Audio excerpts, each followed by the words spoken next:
So guys अब हम आगे बढ़ेंगे और हमने लिंक्स इमेजेस की बात ऑलरेडी कर ली है। यहाँ पर मैं वीएस कोड के अंदर एक न्यू फाइल अपन जनरेट करूँगा। मैं इसका नाम रख देता हूँ ट्यूटोरियल 3.html।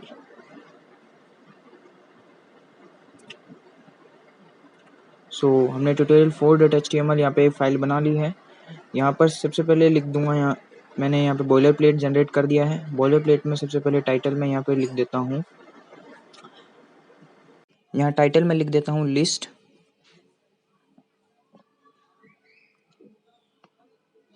और टेबल्स, क्योंकि आज हम लिस्ट और टेबल्स के बारे में ही जानेंगे।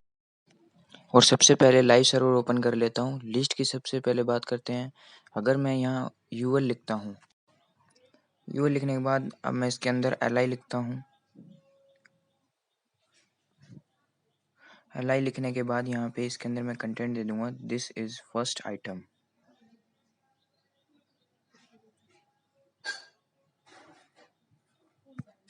और उसी के साथ साथ यहाँ पे लिस्ट और बना लेता हूँ। तो यहाँ पे कुछ और li टैग दे देता हूँ, सेकंड, थर्ड, जैसे मैंने li टैग दे दिए हैं यहाँ पे ये लिस्ट के लिए। अब इसी को, इस पूरी लिस्ट को एक बार यहाँ पे नीचे रेप्लिकेट कर लूँगा।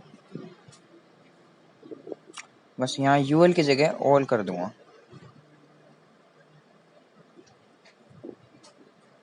हो गया। तो यूएल टैग और ओल टैग में डिफरेंस क्या है? यूएल टैग अनऑर्डर्ड लिस्ट है और ओल टैग ऑर्डर्ड लिस्ट है। ठीक है, तो अनऑर्डर्ड लिस्ट के लिए मैं यहाँ पे कमेंट कर देता हूँ अनऑर्डर्ड लिस्ट। अब जैसे मैंने यहाँ अनऑर्डर्ड लिस्ट कमेंट किया, इसी तरीके से मैं यहाँ ऑर्डर्ड लिस्ट के ऊपर कमेंट कर देता हूँ। तो आप समझ जाएंगे ये ऑर्डर्ड लिस्ट है या अनऑर्डर्ड लिस्ट है। अब इनमें हम डिफरेंस देखेंगे।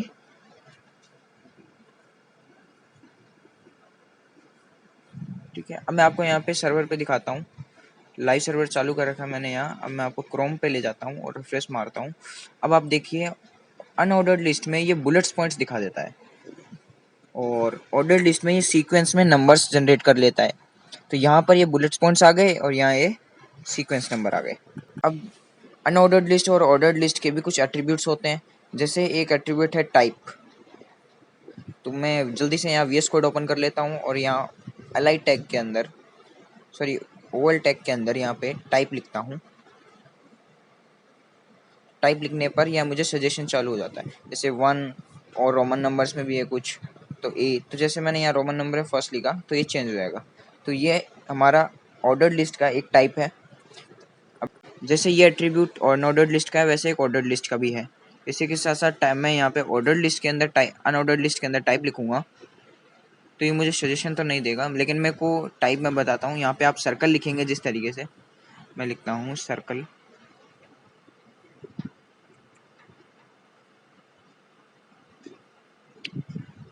इसे सेव किया कंट्रोल एस से और यहाँ देखिए कंट्रोल एस से सेव करते ही यहाँ पे आपको रिफ्रेश मार के दिखाया मैंने, ये सर्कल में आ गया। यहाँ पे हम स्क्वायर भी कर सकते हैं, तो स्क्वायर में आ जाएगा। तो ये था अनऑर्डर्ड लिस्ट और ऑर्डर्ड लिस्ट। तो आपने देखा हमने अनऑर्डर्ड लिस्ट ऑर्डर्ड लिस्ट को किस तरीके से यूज़ किया है यूएल और ओवल टैग की मदद से। आप यहाँ लिस्ट के अंदर एक लिस्ट और दे सकते हैं, जैसे मैंने यहाँ लिस्ट के अंदर यूएल टैग दिया। अब यूएल टैग के अंदर एक li टैग और दिया। यहाँ मैं लिख देता हूँ अनदर वन या नेस्टेड लिस्ट। Nested list. अब जैसे नेस्टेड लिखा तो ये इन लिस्ट के अंदर एक और लिस्ट आ गई, तो इसे हम अनऑर्डर्ड लिस्ट के नेस्टेड लिस्ट कहते हैं। मतलब एक लिस्ट के अंदर एक और लिस्ट, अनदर वन। सो आगे चलते हैं और यहाँ पे हम फॉर्मल डॉक्यूमेंट करेंगे। फॉर्मल डॉक्यूमेंट के लिए आप मैं बताता हूँ, शॉर्टकट की है कंट्रोल शिफ्ट एच। आप जैसे ही दबाएंगे तो ये पूरा फॉर्मल डॉक्यूमेंट हो जाएगा। ये कोड को एकदम सुंदर दिखने में मदद करता है। तो हमने यहाँ पे दो तरह की लिस्ट देखी, ऑर्डर्ड लिस्ट और अनऑर्डर्ड लिस्ट। अब हमने नेस्टेड लिस्ट और अनऑर्डर्ड लिस्ट की नेस्टेड लिस्ट भी देख ली। तो अब हम बात करेंगे टेबल्स की। टेबल्स क्या होते हैं? तो सबसे पहले यहाँ पे मैं टेबल लिखने से पहले आपको गूगल पे लेके चलता हूँ।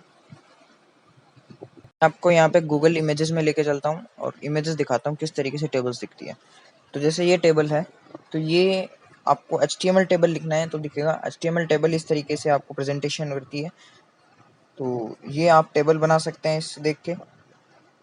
या सबसे पहले मैं H3 लिखूंगा। H3 हेडिंग मेरे लिए परफेक्ट है यहाँ पे, क्योंकि साइज डिपेंड करता है। HTML टेबल लिख दूंगा यहाँ पर मैं H3 में, टेबल HTML टेबल। यहाँ टेबल के अंदर दो चीज़ आती है, एक तो टेबल का हेड और एक टेबल की बॉडी। तो इसके अंदर टेबल की बॉडी आएगी, एक टेबल हेड आएगा। तो यहाँ टेबल हेड दे दिया मैंने, टी हेड। तो ये टेबल हेड हो गया। हम टेबल हेड के अंदर यहाँ एक टेबल रो स्टार्ट करेंगे, तो TR लिखा। अब इसके अंदर हम टेबल हेड तो स्टार्ट कर दिया, TR भी स्टार्ट कर दिया। अब हम TH टैग यूज़ करेंगे। TH के अंदर मैं नाम लिखूँगा NAM, नेम। मैं यहाँ टेबल बना रहा हूँ तो नेम। और अब एक रो और बना दूंगा, इसी TH की एक रो और बन जाएगी। तो यहाँ पे मैंने यहाँ पे कुछ और रो बना दी है। जैसे आप देखें, TH ID नंबर दे दिया और एक डिपार्टमेंट दे देता हूँ।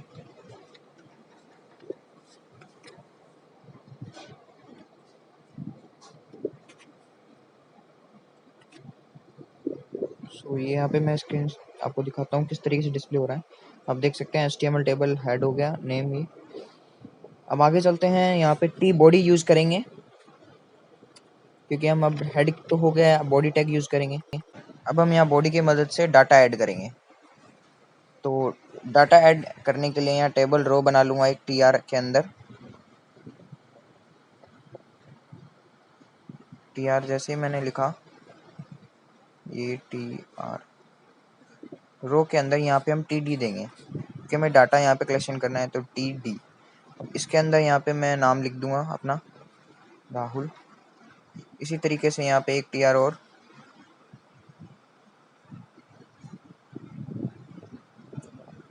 फिर यहाँ एक TD और देना है। जैसे यहाँ पे TD टैग एक और यहाँ पे लिख दिया। ID नंबर यहाँ पे मैंने कुछ भी दे दिया, जनरेट कर कुछ भी दे देते हैं 4534। और यहाँ पे एक प्रोग्राम लिख देता हूँ, I am a programmer, department. Okay. तो इसी तरीके से यहाँ पे मैं एक और बना लूँगा। अब हम यहाँ पे रिफ्रेश करके दिखाता हूँ, ये सही आया नहीं है, मैं इसको देखता हूँ अभी क्या हुआ है। ऑलराइट गाइज, मैंने यहाँ पे सही कर दिया है। पहले आपको यहाँ पे दिखाता हूँ किस तरीके से ये दिख रहा है। नेम के नीचे राहुल, ID नंबर, डिपार्टमेंट। अब मैं आपको VS कोड में लेके चलता हूँ क्या मिस्टेक थी। तो आप देखें, मैंने TR जैसे यहाँ पे TR टैग यूज़ किया, फिर TR टैग के बाद यहाँ पे मैंने TH यूज़ किया। TH में नेम, ID नंबर, डिपार्टमेंट दिया। तो यहाँ आपको वापस TR यूज़ नहीं करना है। जब भी आप प्रत्येक TH यूज़ करेंगे तो इसके अंदर TR वापस यूज़ नहीं करना है। ये एक पर्टिकुलर हमें TR यूज़ नहीं करना है। अब आप देखें, जैसे बॉडी के अंदर यहाँ पे एकदम करेक्ट है, TR के बाद TD, फिर वापस दूसरा TD। ये TR के अंदर ही आते हैं, हमें वापस दूसरा TR TD के लिए जनरेट नहीं करना है। आप समझ, तो होप आप समझ गए हैं। मैं यहाँ पे एक और नाम लिख देता हूँ, जैसे मैं यहाँ प्रोग्रामर की जगह डेवलपर कर देता हूँ।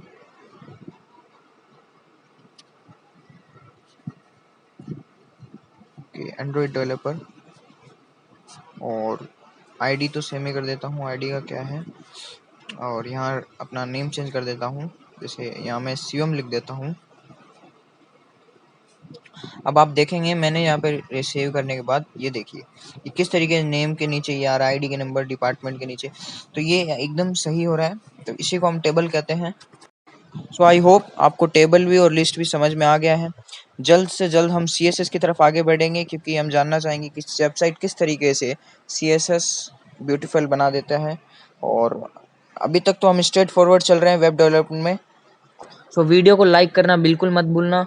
इस प्लेलिस्ट को जरूर एक्सेस कर लेना, मैं सारी वीडियोस इस प्लेलिस्ट में ही अपलोड करूँगा, इस वेब डेवलपमेंट के कोर्स के अंदर ही। और इस वीडियो में इतना ही। I will see you in next one. Till then, see you, bye bye.